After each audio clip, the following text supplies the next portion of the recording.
Hey, what's up? This is Zach here at ETH Toronto with Vlad from ETH Chicago. Super excited to be talking about the event and how it's evolved. So, before we kick things off, how are you doing today? Doing good, Zach. Good to see you again. Lit. Okay. Can you talk up to our audience a little bit about ETH Chicago coming up in April? What should they look forward to? Yeah, so that's a bit of alpha. So ETH Chicago, it'll be version 2.0.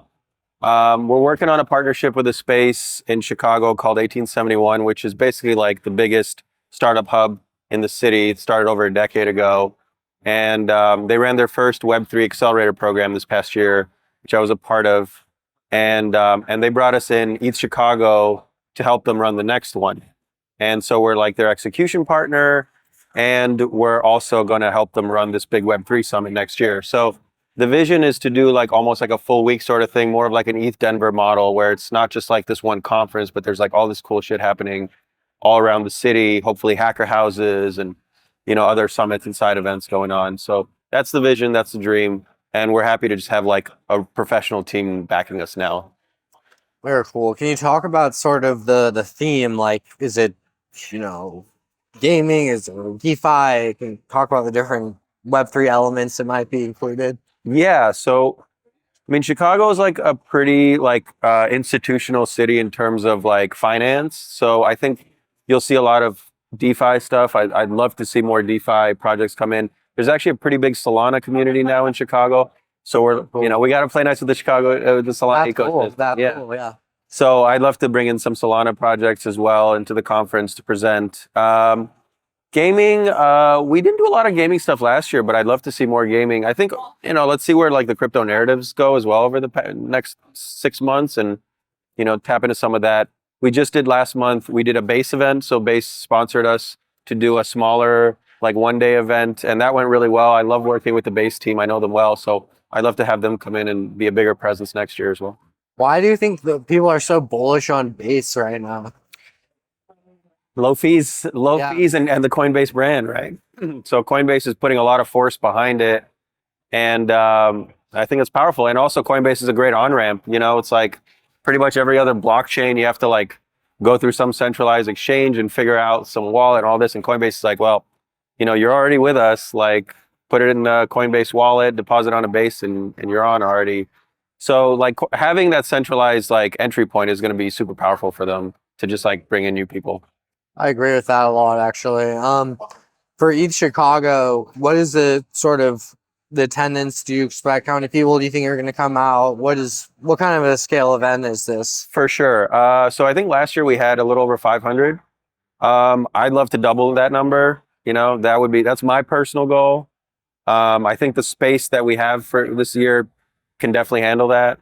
So if I had to put a number, that's where I would put it. I've been trying to grow the community by running the newsletter, and so like every time we have events, they get funneled into the newsletter. I try to keep them engaged and bring them back and make sure that our smaller events are increasing attendance. So yeah.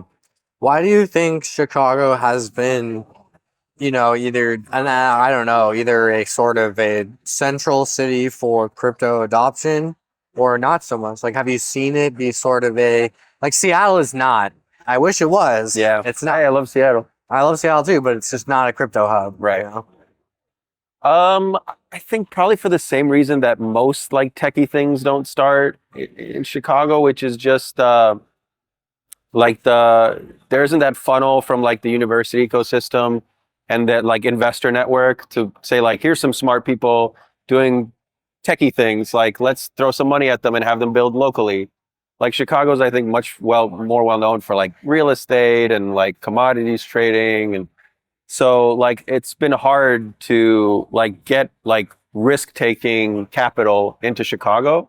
Like there is some, but it just doesn't compare to like San Fran, New York, LA to some degree, especially overseas with crypto, like Singapore and like the Middle East. Like that's where all the risk taking money is. Yeah, no, I agree. Why do you like? What do you think is the future of East Chicago? Like, where do you see this going over the next 4 or 5 years?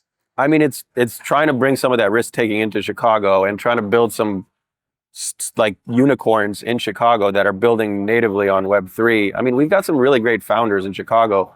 There's a project called like Hats Protocol. One of the founders, Spencer, he's awesome. I've done multiple things with him.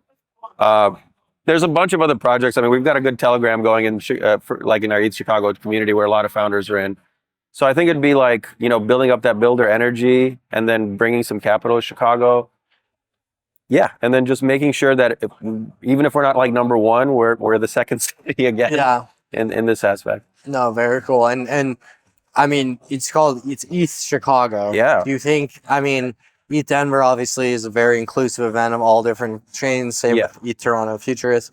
Right. Do you kind of embody that same vibe, or is it strictly ETH focused? We embody that same vibe. I mean, are there some ETH maxis on our team? Of course. Yeah. Okay. Which, frankly, I might be one of them too. Yeah. But I'm also like, I'm trying to grow an ecosystem here, so I want everybody to play nice, and there's obviously interesting stuff being done on other chains. So I'd be stupid not to be open-minded about it. Very cool. And kind of bringing it back to this event here that we were at, ETH Toronto, can you talk to us about sort of your experience at the event so far? How's it been going? Yeah. This is my first one. I just did a panel this morning, which was awesome. It's super great. I actually love the venue. It's a little more intimate than your average crypto conference. I love Toronto. I grew up here. I lived in the 90s for 6 years here. So coming here is like coming to a second home. So, it didn't take much to convince me to come out. Yeah, no, I really like it as well. What would you sort of tell people about the event who are at home and are trying to decide if they should go or not? I would say like, come here, one, because Toronto's awesome and you can come visit and stuff. But also like, this is kind of like a foundational city for crypto. Like Vitalik went to school here. He was raised here. Anthony Diorio is from here. I think Joe Lubin probably lived here. So like Toronto is the place where Ethereum started. Yeah. So you got a lot of like OGs here. So there's going to be some good like energy here. Yeah, no, that's a really good point. A lot of people don't actually know that, but that is a very good kind of like fact that Ethereum really did get its start here. Yeah. Cool. Well, where can people sort of go to find out more information about ETH Chicago? Yeah. So on Twitter, you can find us at 0x ETH Chicago. You can find us on Farcaster, ETH Chicago. Newsletter, please. It's on Paragraph. You can find the newsletter through our Twitter. So please subscribe. I put a lot of effort into making sure that that's a place for alpha. Yeah, and then otherwise, come to Chicago, come hang out with us, and hopefully see you at the conference next year. Awesome. Thank you so much for the great interview, and we'll see you soon. Thanks, Zach. Hey, what's up? But it's not something Genzio is afraid of. If you want to survive, you got to build a hive. Ladies and gentlemen. We're back at the Genzio Media House. Awesome. Thanks so much for joining us today.